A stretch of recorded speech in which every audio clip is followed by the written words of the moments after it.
astele.tv.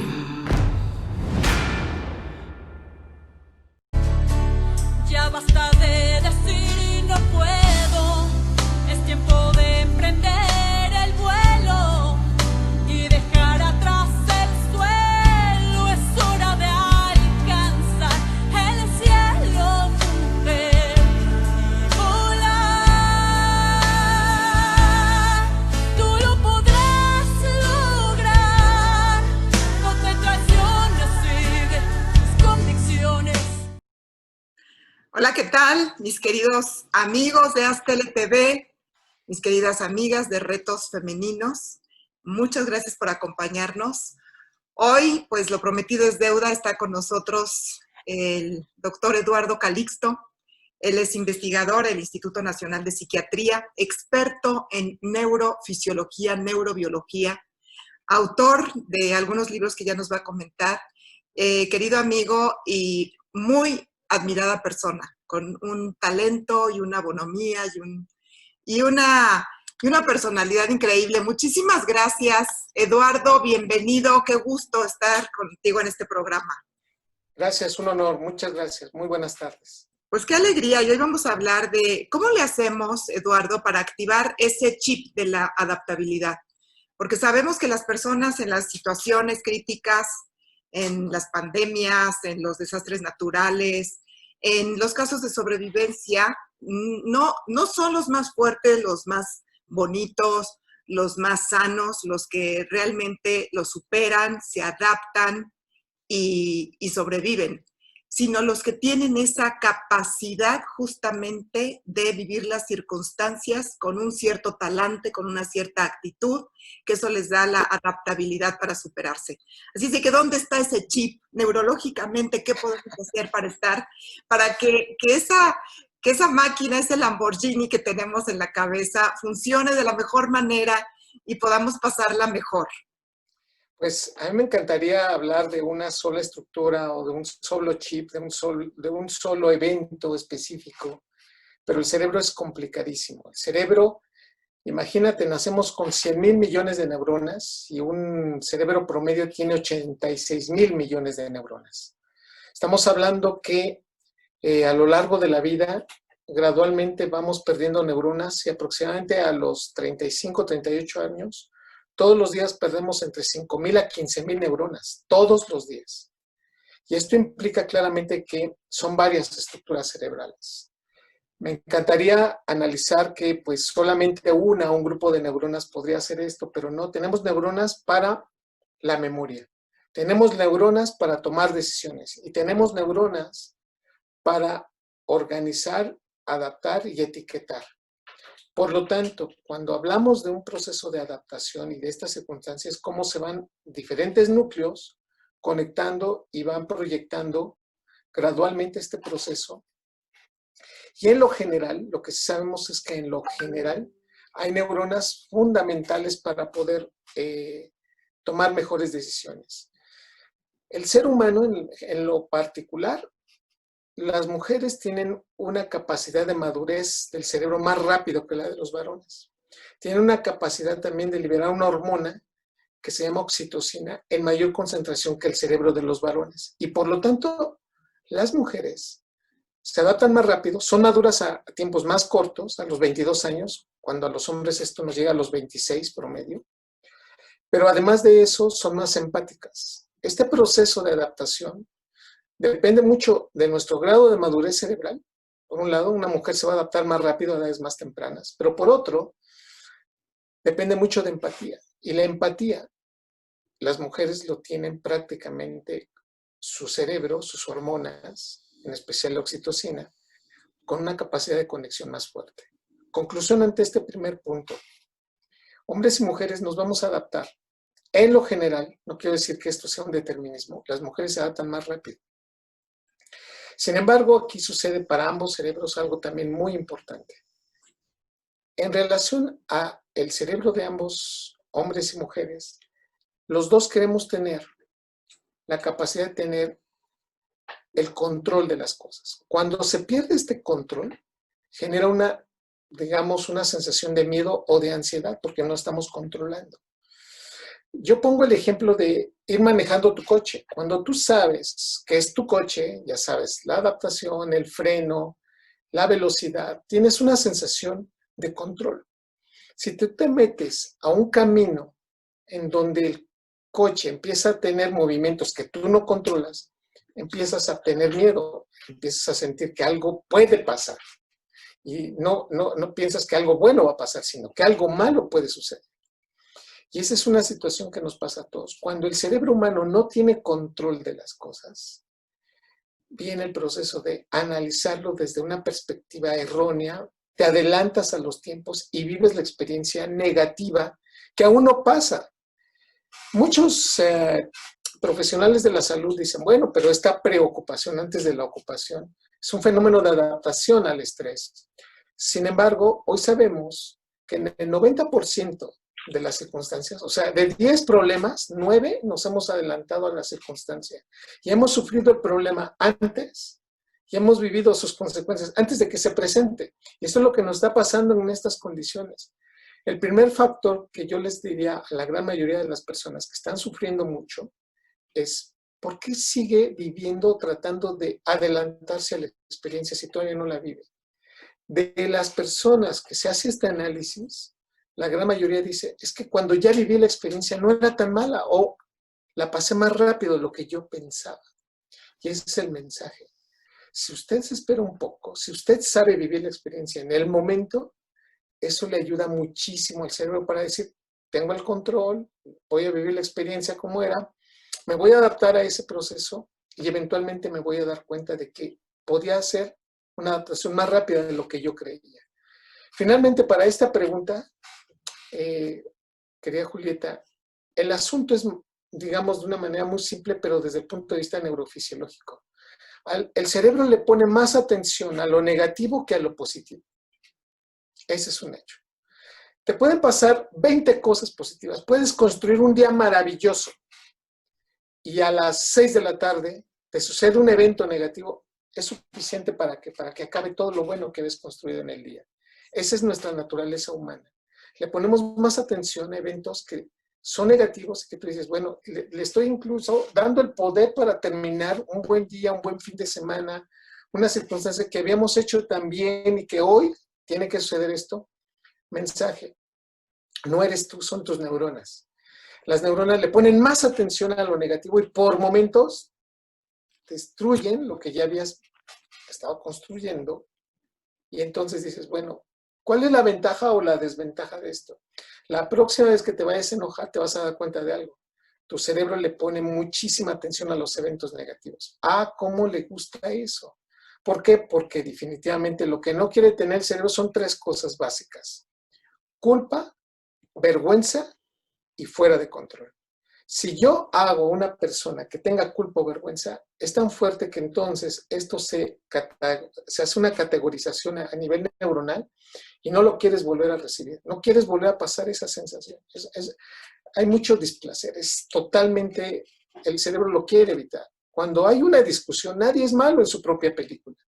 Si yo les preguntara, oye, ¿cómo estuvo la discusión? Siempre uno, y fíjate cómo lo digo, Julieta, edita a su favor, aunque no haya pasado así. Y le dices, no, es que me dijo esto y yo le contesté aquello, pero en el fondo siempre queremos tener la razón. Por eso cuando a mí me preguntas, ese proceso pues se va aprendiendo y tiene 3 factores. No es un chip, son 3 factores que involucran todas estas áreas cerebrales. Biológico, todos liberamos neurotransmisores, nos emocionamos, nos entristecemos y vemos lo más positivo y lo negativo. Pero por otro lado, tenemos un factor psicológico. ¿Cómo hemos aprendido? ¿Desde dónde lo aprendimos? ¿Quiénes nos enseñaron en nuestra casa a sufrir, a ver elementos incluso que ni eran? Y social. No es lo mismo que yo viva aislado en un monte, sin vecinos, a estar metidos en una sociedad en donde si yo veo que alguien empieza a hacer algo, indudablemente no lo cuestiono, pero empiezo a hacer exactamente lo mismo que empiezan a hacer los demás. Es un fenómeno muy interesante que hace el cerebro. Por lo tanto, son 3 factores que están involucrados y que hoy nos toca ver cómo esta pandemia, este proceso de aislamiento nos hizo entender nuestros aspectos psicológicos, sacó lo mejor de nosotros en algunos casos, pero también lo peor. Sí. Hay momentos en donde ya decimos, ¿qué está sucediendo?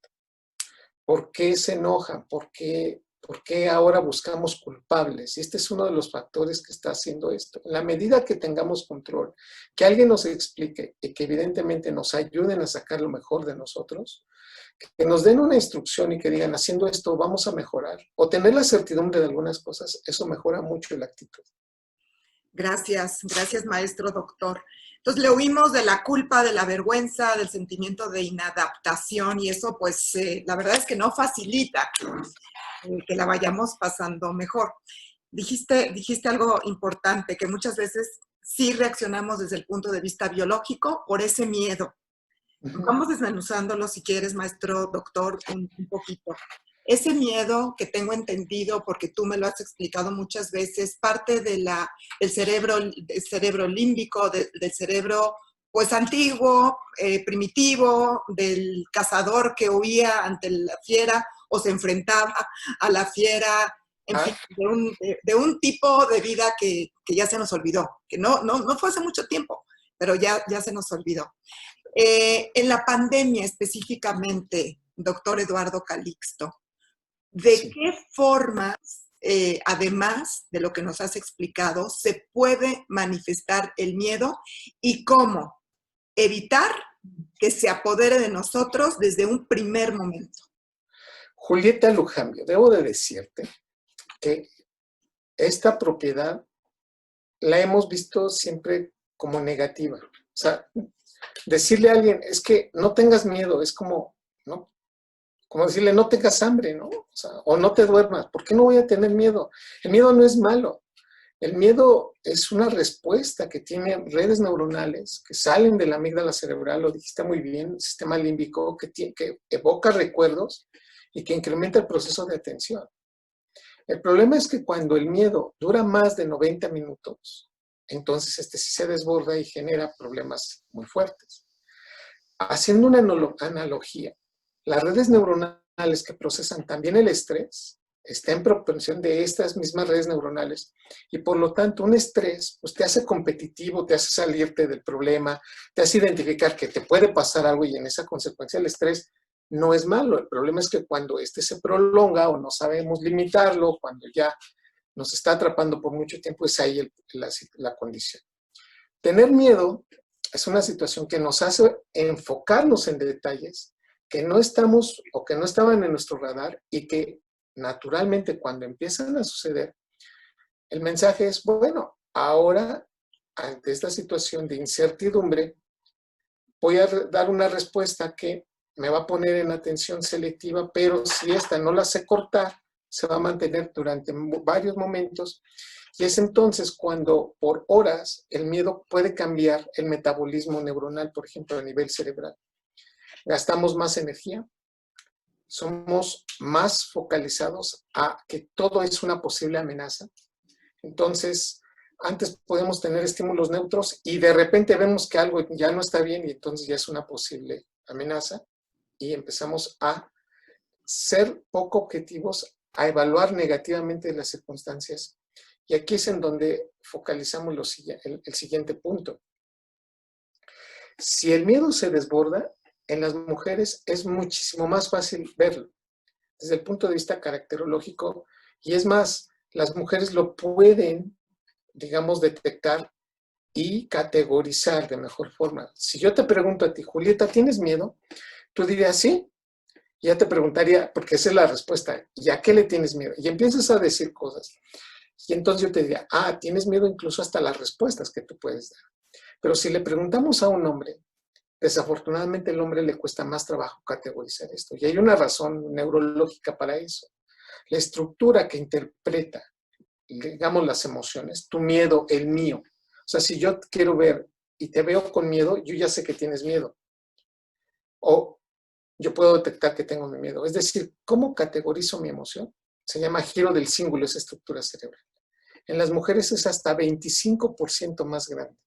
Por eso una mujer es capaz de categorizar, de etiquetar una emoción. Y le dice, ¿viste a María? Estaba asustada. ¿Viste a Virginia? Estaba llorando. Y a un hombre le cuesta un poco más trabajo tener esa interacción. Diciendo esto, uno, el hombre le cuesta trabajo categorizar, pero dos, que esta es la segunda y es muy importante, el miedo en los hombres se manifiesta muchísimo con irritación, con molestia, con enojo y con violencia.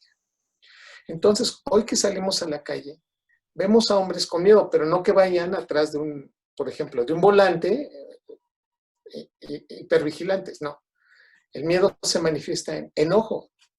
El que pasa a mi lado tiene la culpa de porque ya llevo tarde, o porque se pasó adelante y no me dejó avanzar. Entonces, ya es una situación en donde el encono está atrás de esa ira está totalmente enfundada en un miedo. Y ante este proceso, habrá entonces que entender que si no manejamos, si no sabemos etiquetar la emoción, este conflicto empieza a desproporcionarse en todos lados, en la casa, en la oficina, en la calle, y entonces empezamos a desajustarnos. Por eso yo decía que ha sacado lo peor de nosotros porque no nos sabíamos así. Y yo que voy manejando, de repente empiezo a decir groserías o tener un lenguaje corporal que a lo mejor antes no tenía.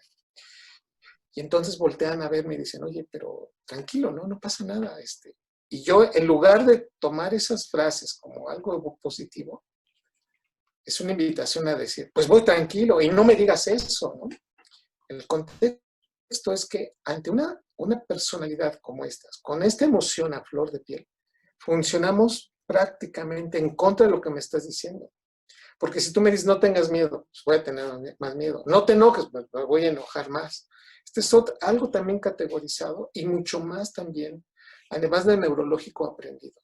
Se llama síndrome Romeo y Julieta, que entre más te digan, no hagas esto, pareciera que te dan el permiso y todavía te están invitando a que lo hagas más.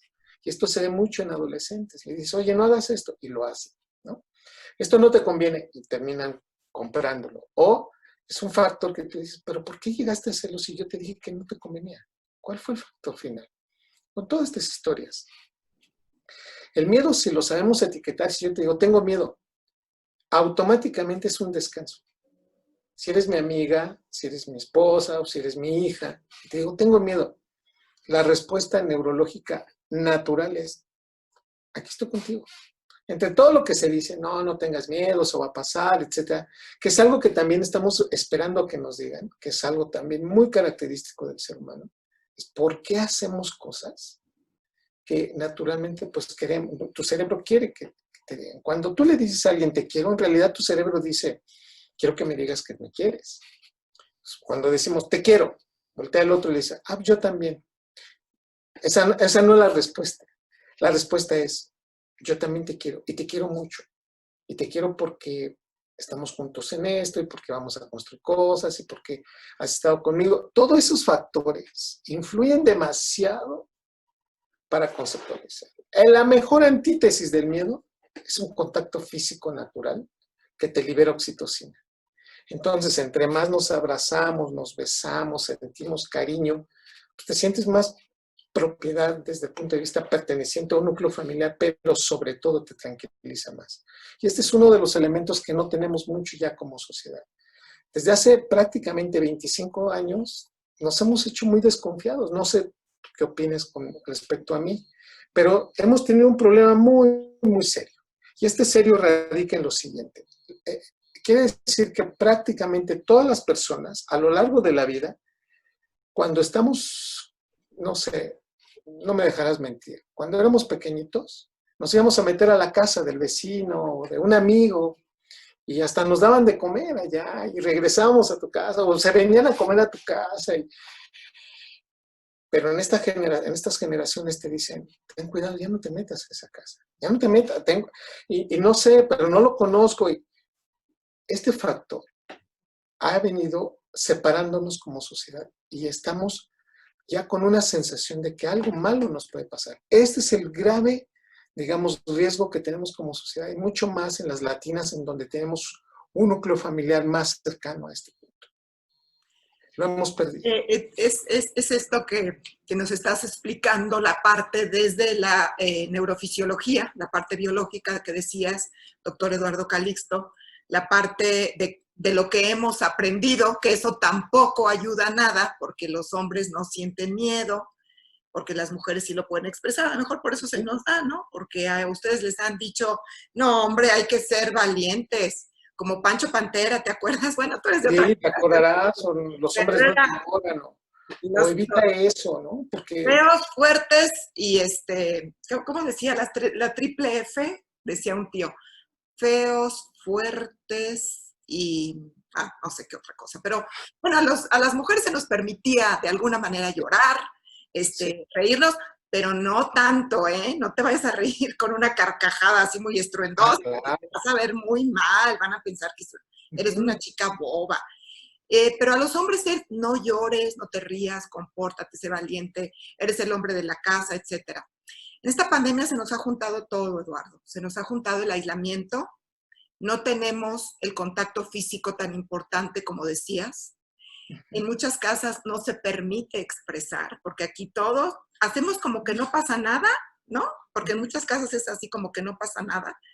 O de lo contrario, si pasa y se muestra como una explosión, como agua que sale a borbotones, entonces tampoco es adecuado, esa conducta tampoco es adecuada, porque a lo mejor no tenemos ese manejo emocional que es tan importante para ir como así, sacando un poco de presión, como una válvula de escape. No sé qué tan sano sea esto, pero tampoco, como decías, tenemos un buen entrenamiento social. O sea, en Sí, esta pandemia sí nos hemos visto sin esos amortiguadores, Eduardo, sin esas contenciones, siento yo, simulando algo en muchas, y la verdad, metidos en nuestra propia cueva, en nuestras propias emociones, no digeridas, porque todos estamos sintiendo miedo, incertidumbre, inseguridad. No sí. sabemos si nos alcanza el dinero, no sabemos si nos van a correr de donde estamos, si estamos rentando, no sabemos si se nos va a acabar el trabajo, no sabemos si nos vamos a enfermar, si nos vamos a morir, si vamos a poder enfrentar los gastos. En fin, son como muchos, muchos estímulos durante mucho tiempo, se ha ido prolongando y prolongando y prolongando. Y yo no sé si esto también, el factor tiempo, obra en contra, Eduardo. Sí, bueno, acabas de mencionar tantos factores. Uno, el hecho de sentir que la emoción que tengo me hace vulnerable, o sea, aceptarte a ti, ante ti, que tengo miedo, que tengo incertidumbre, me hace sentirme más vulnerable. Y eso lo aprendimos. Y lo aprendimos en una edad muy crítica, que son los 7 y 14 años. Esto tiene digamos, una raíz biológica, neuronal. Si entre los 7 y 14 años te enseñan a sentir miedo, te enseñan a mentir, te enseñan a obviar, te enseñan violencia, ese cerebro que se está conectando, amígdala cerebral, hipocampo, giro del cíngulo, corteza prefrontal, empiezan a cambiar esas conexiones. Y entonces, ¿cómo va a enseñar algo el cerebro que no aprendió en la etapa adulta? Va a enseñar lo que es más frecuente. Por eso desensibiliza el enojo. Por eso desensibiliza tristeza. Entonces, ¿qué significa desensibilizar? Que cuando aparece el estímulo, sabes en qué momento se tiene que terminar. Por ejemplo, una persona inteligente no es que no se enoje, es que sabe enojarse, pero que disminuye su enojo y dice, bueno, ya, ok, ya pasó.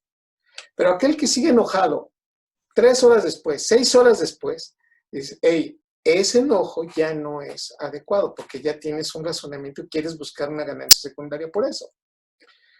Dices también algo muy significativo que sí impera en esto, muchísimo, que estoy totalmente de acuerdo, y es que la gran mayoría de nosotros no nos enseñaron, pero también en este momento de crisis empezamos a sacar lo más frecuente que nos enseñaron en etapas críticas negativas cuando éramos jóvenes o niños. Si veíamos que papá o mamá discutían cuando algo ya llegaba al punto de extremo, entonces, como ya entiendes que es tu extremo, ya empiezas a gritar o a discutir o a imponer cosas. Y ese es uno de los datos que aprendimos y que nos los dieron por cartabón. Te voy a poner un ejemplo. Yo tengo una hija maravillosa, tiene 16 años. Es una adolescente preciosa, pero debo reconocer que pues, como adolescente a veces no tenemos puntos de encuentro y me creerán que cuando yo quiero llamarle la atención, por momentos, y es cuando entra mi conciencia, estoy llamándole la atención como mi mamá me llamaba la atención a mí. No son sus palabras de ella, pero ahora en mi persona para decirle, y entonces llegan y me dicen, bueno, pero ¿por qué le llamaste la atención de esa manera? ¿No? Ah, porque pues es que es lo correcto. ¿Y por qué es lo correcto? Porque a ti te lo enseñaron y tal vez porque tú lo aprendiste en una época entre los 7 y 14 años que así se debería llamar la atención. Nos damos cuenta que repetimos muchos de los eventos sociales, culturales, pero que se quedan impregnados en el cerebro, que cuesta mucho trabajo sacar, y en este momento en donde nos metieron y nos dijeron, van a tener que convivir como un experimento social. Digo, no fue así, pero supongámoslo que es un experimento social. Vemos cómo empezamos nuestra personalidad a permear lo más frecuente. Y esta es la razón por la cual, si no sabemos, y este es el punto de aquí para adelante, trabajarlo adecuadamente, va a ser una consecuencia que vamos a darle a las siguientes generaciones. Cuando digan, bueno, pues es que cuando yo estuve en esa pandemia, ¿no? Estoy hablando 20 o 30 años después, mi papá hizo esto y mi mamá hizo aquello, o mis tíos hicieron aquello, y entonces consideramos que eso fue, digamos, la manera habitual para salir de un problema. Y nos damos cuenta que la gran mayoría de nosotros fuimos aprendiendo como nos dieron a entender. Conclusión, necesitamos mucho trabajo terapéutico. Necesitamos ponernos en manos de profesionales, si esto ya empieza a salir de problemas, si mi enojo ya generó más consecuencias, si mi frustración o mi depresión ya me dice, ya no quiero salir, que eso también es lo que se está viendo. Hay muchas personas que dicen, ya no quiero regresar al trabajo, ya, esto es suficiente. O hay momentos en donde dices, es que este proceso me ha enseñado a que me puedo morir. Entonces tenemos esa sensación y es innato, o sea, no quiere uno morirse, pero el problema es que si no haces tu vida ya como, digo, en una nueva adaptación, a que vamos a cuidarnos más, a que vamos a ser más tolerantes.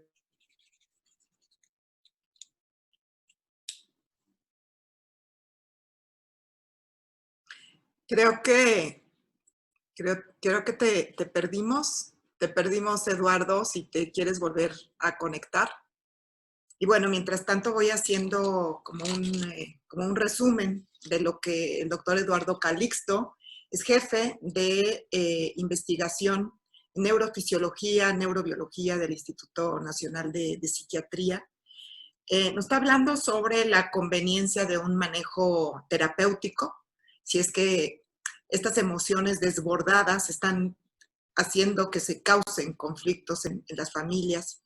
También nos recomienda como un poco más del manejo emocional. No estábamos acostumbrados a todo esto, nosotros los que estamos pasando esta pandemia, que desafortunadamente es a nivel mundial, no estábamos acostumbrados. Entonces, el desarrollo de esa inteligencia, que también es muy adecuada, pero además se da en el día a día a través del ejemplo de los papás. Nosotros somos modelos para nuestros hijos. A lo mejor, como dice mi amiga Maga Albarrán, somos modelos de pasarela, pero sí somos como el ejemplo, el referente de nuestros hijos. Y sí, es diferente tener hijos adolescentes que hijos adultos, que hijos chicos. Son diferentes etapas en la vida de ellos y diferentes niveles también de comunicación. Pero vamos a dejar que el doctor Eduardo Calixto nos siga explicando cómo pasarla mejor, cómo desarrollar de verdad ese chip de la sobrevivencia, ese chip de la adaptabilidad que está en nuestra neurofisiología, por supuesto, pero también está en las situaciones aprendidas, en las situaciones de los hábitos, las situaciones que vamos desarrollando día a día. Así es de que recibimos nuevamente al doctor. Ya basta de decir no puedo, es tiempo de emprender el vuelo.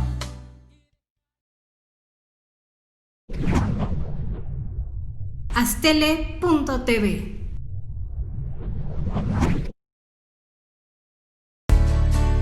Ya basta de decir no puedo, es tiempo de emprender el vuelo.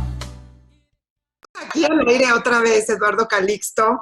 Decíamos que el internet no tiene palabra de honor y se va y se viene estas fallas de energía eléctrica. Pero bueno, en la mitad pusimos ahí unos mensajes de la estación de AzTeleTV y de Retos Femeninos, y ya estamos otra vez con el doctor Eduardo Calixto para la segunda parte, la parte de los cómo. Eduardo, ya nos decías que hay que hacer trabajo terapéutico. Ha aumentado muchísimo la violencia intrafamiliar y yo creo que no se justifica. Con lo que nos estás diciendo, lo entendemos mucho mejor, esto de la violencia intrafamiliar, pero por supuesto que tenemos que hacerle caso, tenemos que hacer algo para evitarla y para poder, como tú decías desde un principio, convertir todo lo que estamos sintiendo en algo positivo. No ver el negrito del arroz, engañar, no sé, al cerebro, porque dices que tiene una tendencia natural en fijarse en las cosas un poco negativas y desastrosas. Sí, fíjate que cuando, haciendo resumen a esta pregunta, el punto es que cuando uno dice vamos a hacer un proceso terapéutico, es que no necesariamente tengamos todos que ir a un psicólogo o un psiquiatra. Yo invito a que haga un metaanálisis. Se llama metaanálisis desde el punto de vista de las neurociencias. ¿Qué significa eso? Que piense yo por qué estoy pensando lo que estoy pensando. No es un juego de palabras. Por ejemplo, si yo me enojo, es ¿por qué me enojé tanto? Me lo tengo que preguntar a mí. ¿Por qué me enoja tanto que no pase lo que yo quiero? Si pasara lo que yo quiero, ¿por qué tendría que pasarlo así? Cuando te voy a resumir un cuento específico. Resulta que alguien va por la calle diciendo, es que siempre quiero tener la razón. Y entonces, en algún momento, el mensaje es, si siempre tienes la razón, vas a ser infeliz. Y uno se queda pensando, no, eso es totalmente contrario. Si eso lo analizamos desde el punto de vista neurológico, forzar la felicidad es uno de los elementos más negativos que puede haber. Porque nadie puede ser más feliz de lo que uno ya es. Y si uno se obsesiona por ser más feliz de lo que uno es, termina por disminuir, desensibilizar el proceso de felicidad más rápido y desafortunadamente tenemos consecuencias negativas por eso. No forcemos la felicidad. No le puedes forzar a alguien que te quiera más. Ese es un error también terrible. En este proceso de metaanálisis, de pensar lo que estoy haciendo, es analiza por qué quieres que te quiera más, por qué quieres tener la razón, por qué siempre te quieres estar riendo, por qué no quieres analizar este proceso. Los claroscuros y los contrastes son necesarios en la vida y en la construcción de un ser humano.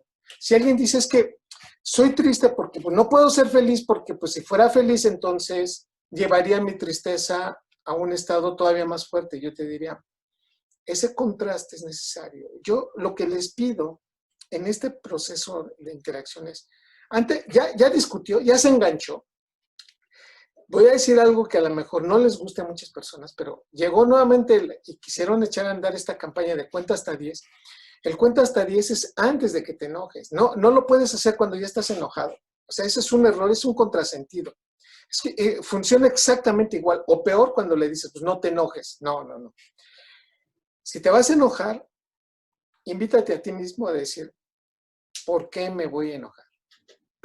Y si realmente soy inteligente, no es que no me enoje, sino me voy a enojar, pero en 30 minutos tengo la obligación de analizar por qué me enojé, para qué me enojé y qué fue el beneficio de mi enojo. ¿Por qué la discusión? Y ante este punto, el mensaje es, tenemos mucha violencia, pero mucha violencia que no se analiza, ni siquiera le sacas el beneficio. Todos hacemos cosas secundarias y tenemos una ganancia secundaria de eso. Por ejemplo, si tú me dices, bueno, Eduardo, ¿cuál fue la ganancia secundaria? Pues de verte, de platicar contigo. Hacía mucho que no platicaba contigo, Julieta. Esa es mi ganancia secundaria y me da mucho placer y mucho gusto verte. Si alguien analiza por qué estamos discutiendo y haciendo ciertas cosas, haga un poco de metaanálisis.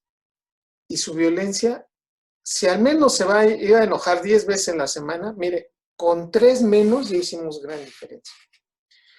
Hoy tenemos diferentes estrategias. Desde, mira, ya me estoy enojando, dame 20 minutos, voy a darme una vuelta y regreso. No, pues que no se puede salir. Bueno, mira, déjame ir, aunque sea. Mucho tiempo fuera, Eduardo, el tiempo fuera. Exacto. Así, cuando digan así es que... Sí. ¿Sabes qué? No, mira, lo peor que podemos hacer es enojarnos por vía telefónica. ¿Cómo nos gusta eso? Cuando discutes frente a frente, es ver a los ojos a la otra persona. Y además con tu movimiento de cabeza, con tu cambio de mirada, si hay buena salud mental, el otro empieza a cambiar su discusión. Pero si el otro se pone con los brazos cruzados, se voltea para otro lado, es la invitación a seguir la discusión. Bueno, eso no lo ves y por teléfono siempre interpretamos. Evite las discusiones por teléfono. Solamente el teléfono utilícelo para dar mensajes positivos, para comunicar, pero enojos jamás. No manejando. El que va manejando, su atención está adelante. Por eso las discusiones dentro de un auto siempre están destinadas a terminar mal, nunca van a discutir inteligentemente. Porque el que va al lado sí nos va viendo hacia el frente, va viendo al otro lado, pero el piloto no puede estar volteando y tomar los detalles de este lenguaje corporal. Bueno, nada más los factores de violencia se inician en donde menos pensamos. Por lo tanto, metaanálisis, no discutir con teléfono, manejando. Incrementar la comunicación. Y esto es muy importante. Las personas que son importantes en tu vida, hácelo saber. Hija, eres muy importante para mí. A tu pareja, sin ti no estaríamos en esta posición, en el buen sentido de las cosas y construir, y sabemos que vamos a salir adelante. Tener la certidumbre de contar con el otro y pertenecer a un núcleo social. Que no tienes nada porque pues, te encargaste en destruir tu vida. Bueno, es el momento para tomar el teléfono. Y es un ejercicio muy interesante. Manda mensajes. ¿Sabes qué, Julieta? Por ejemplo, Luján vio a Julieta y le mandas un mensaje y le dices, hace mucho que no te mando un mensaje y quiero decirte que eres muy importante en mi vida y me acuerdo mucho de ti. Y esa es una situación que si te responden, dices, mira, el que no te responde evidentemente no tiene ese control social, esa situación social de conexión. El cerebro siempre necesita ser querido. Y entre más querido es, sí disminuye este factor.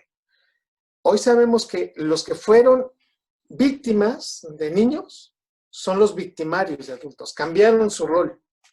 Y entonces sí, el papá les gritó, el papá los ofendió, la mamá no los quiso. Y esa persona, sin un trabajo terapéutico, sin esto, sin ser conscientes de esto, termina generando una así ola de horror, de violencia, y de muchísimo encono en los hijos. Si hoy le preguntas a alguien, oye, ¿por qué no dejas de trabajar? ¿Por qué no descansas un poco? Y es sábado y es domingo y sigue trabajando y sigue mandando mensajes y sigue conectado. Porque ese adicto al trabajo fue humillado cuando era niño. Porque su papá o su mamá se burló de sus errores, porque le dijo que no lo iba a lograr hacer. ¿Y cuál es una de las mejores estrategias de ese cerebro que trató de adaptarse a un medio difícil? A través del trabajo, cambiar esa idea. Pero esos son los menos. Lo terrible es que el mensaje que le damos a esos niños es, pues me voy a ser violento, voy a ser peor, y ya por default, mis hijos van a hacer lo que yo diga, y mi pareja, pues ya se amoló, va a hacer lo que yo insista en que debe ser lo mejor, porque por eso está conmigo. Y entonces decimos, pues si me quiere así me va a querer, fíjate, así de violento y así de horroroso y así de horrendo. Pues, ¿qué crees? Ese cambio indica claramente que no estás haciendo nada positivo. Ser conscientes de este proceso. Ay, cómo te agradezco todo esto que estás diciendo. Te de cuenta que estás describiendo lo que está pasando en todas las familias y además nos sirve mucho las estrategias que nos estás dando. No sé por qué a veces dañamos a quienes más queremos. Sí. Hablaste de heridas, hablaste de pasado, hablaste de cosas que no hemos asimilado y de fuera decimos, es que necesitas un trabajo terapéutico, necesitas una ayuda psicológica, el otro se siente así como yo, pero para nada, la que necesita cambiar eres tú.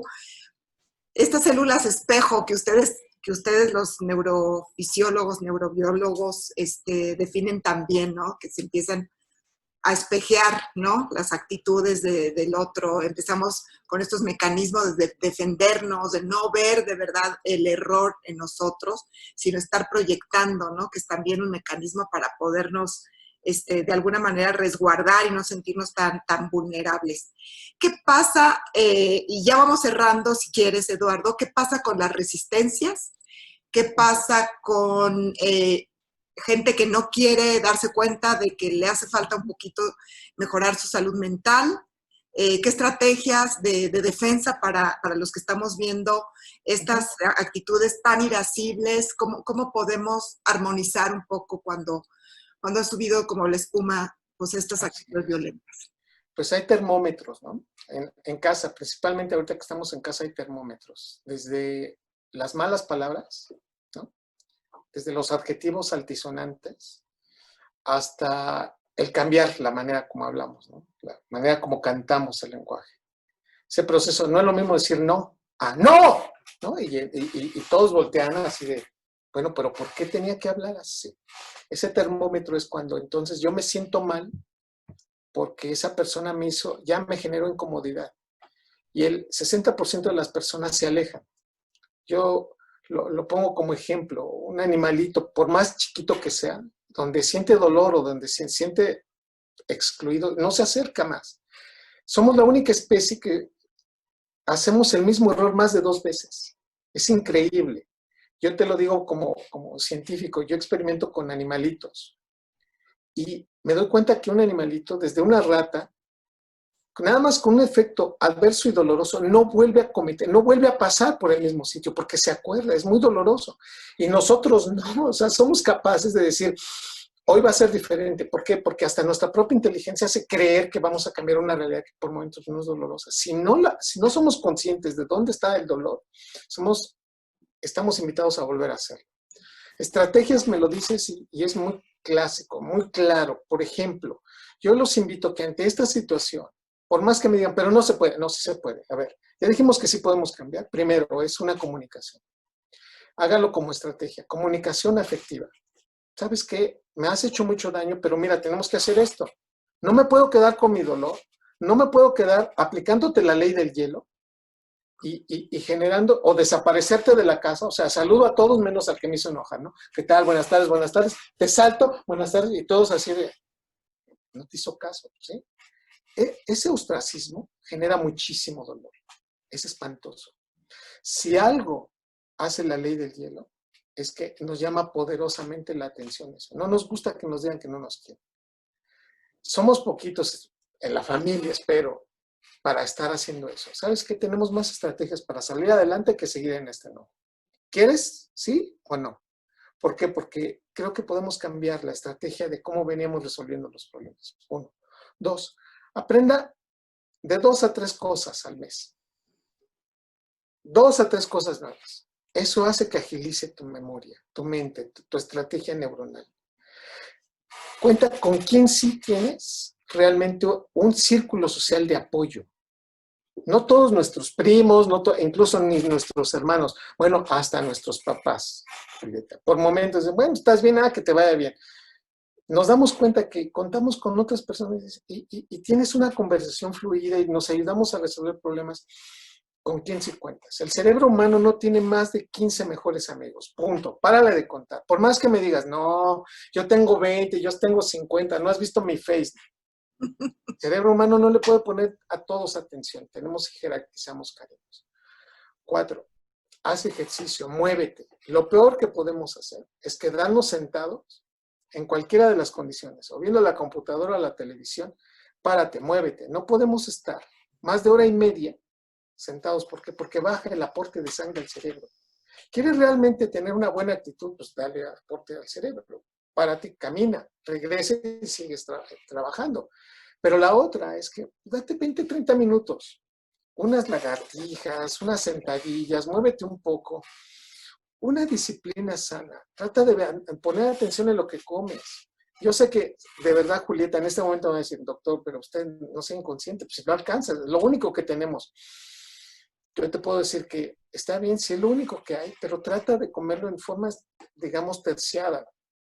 no entremos a la dinámica de, pues es que estuve dentro de la pandemia y ya subí 20 kilos y tú, pues sí, ¿verdad? Justificable todo. Lo importante es tener buenos hábitos. Agárrate de buenos hábitos. Sostente sobre los buenos hábitos. Y finalmente, Julieta, yo siempre les digo, dormir. Por favor, traten de dormir. Más de 6 horas. Cada uno tenemos nuestros hábitos. Hay quienes se duermen a las 8 de la noche y a las 4 y hasta arriba. Lo que usted diga, pero que sean 6 horas. Hay quien dice, yo me duermo 2 en la tarde, que sean 6 horas. Tu cerebro necesita reparar, necesita adaptarse mejor. Pido, por favor, vea usted cuántas horas está durmiendo. Ahí está también el por qué estamos subiendo de peso. Personas que no duermen bien tienen y están comiendo al día siguiente todo, picando comida. Personas que no duermen bien están enojadas. Ya de por sí, buenos días, ¿qué tiene de buenos? No duermen bien, ¿no? Ese tipo de cosas es, pues trate de ser mejor. Si se trata de un punto esencial, y con esto remato mi respuesta, querida Julieta, yo les pido por favor que ustedes piensen, ¿cómo vamos por la vida diciendo, es que eres el amor de mi vida? Y yo te diría, ¿a quién se lo dijiste? No, pues a una persona. Yo te diría, para ser el amor de tu vida necesita que esa persona primero coma, desayune, se cuide y que realmente sea la mejor persona para ti. ¿Y sabes quién es? Eres tú. Entonces, si tú te quieres, eres capaz de querer al otro. Entonces, duerme bien tú, descansa bien tú. Y en ese contexto, aprenderemos a que somos mejores y damos mejor calidad de atención y cariño. A los que puedas abrazar en este momento, abrázalos. Y a los que les puedes decir que los quieres, quiérelos. Y a los que puedes perdonar, perdónalos. Y si te necesitas perdonar a ti, no sabes el beneficio de que es el perdón a nivel cerebral, el neuroquímico. ¿Cuál? Si yo te digo, ¿sabes qué? Me perdono por haber hecho esta estupidez. Y la verdad es que, además de que te estoy pidiendo que me perdones tú, me perdono yo por haber sido capaz de decirte esto. Libero endorfinas. Y solito digo, qué padre es sentirse bien con la persona sin tener que pedir o sentir que está enojado conmigo. ¡Wow! ¡Qué estrategias! Y todas están al alcance de la mano. Y si no las tienes, si no las tenemos, hay que formar hábitos. Dicen que el cerebro forma hábitos en 21 días, otros dicen que en 36 días estar haciendo... 28 días promedio, Julieta. ¿Cuánto? 28 días. 28. Es el tiempo en el que la corteza prefrontal conecta la amígdala cerebral y mira, ahí está el hábito. Ok. Pues formar hábitos.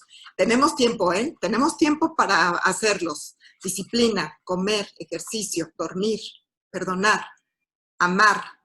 Nada de ostracismos, control emocional, gestión, más que control, gestión emocional, aprender cosas nuevas. Nos dice Eduardo, el doctor Eduardo Calixto, 3 cosas nuevas. Hacerle sentir a las personas que son importantes. Tener paciencia, ¿verdad? Tener tolerancia.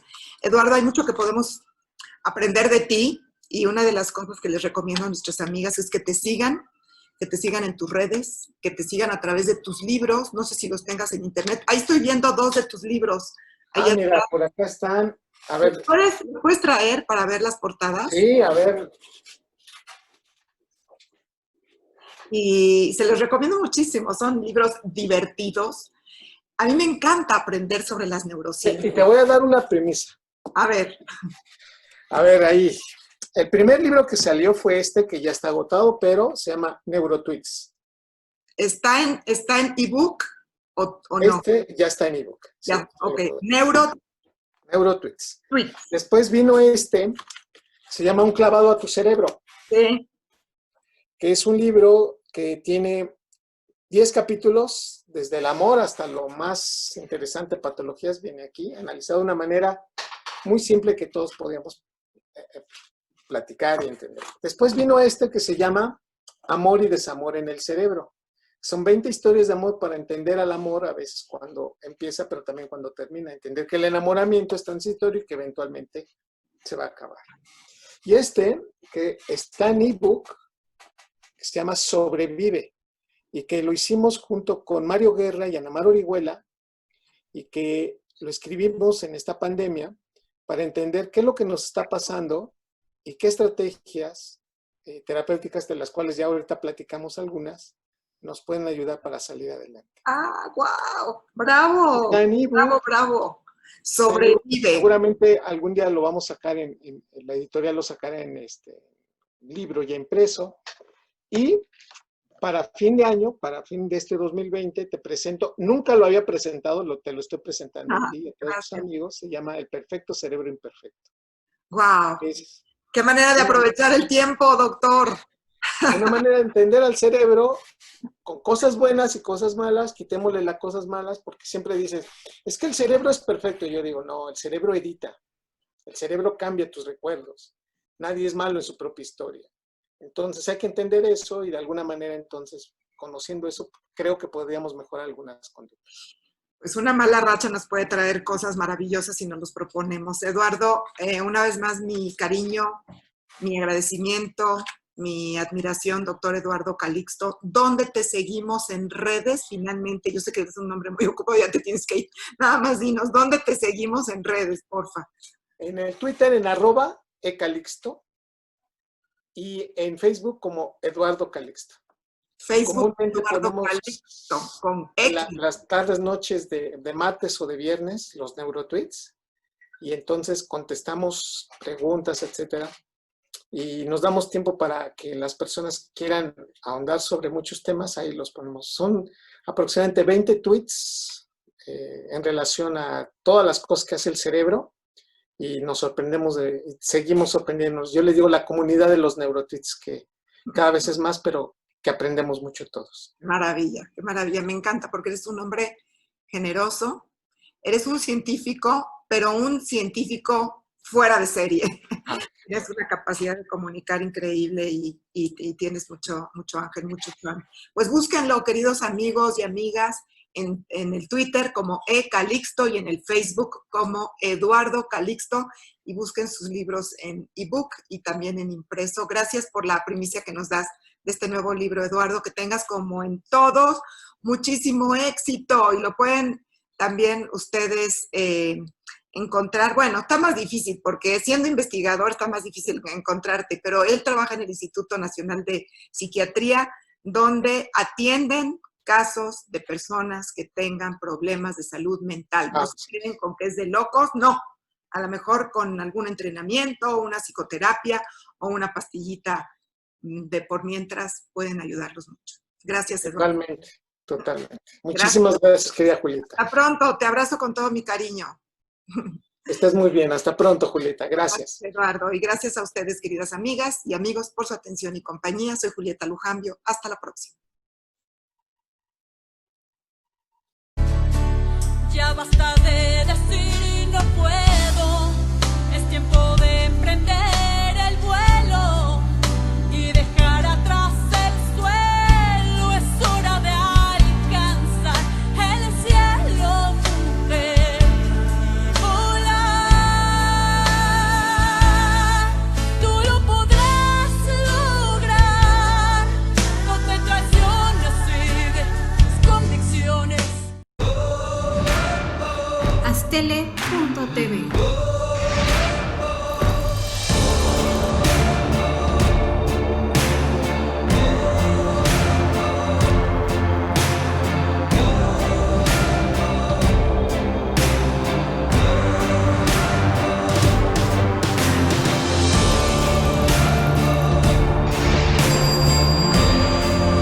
Astele.tv.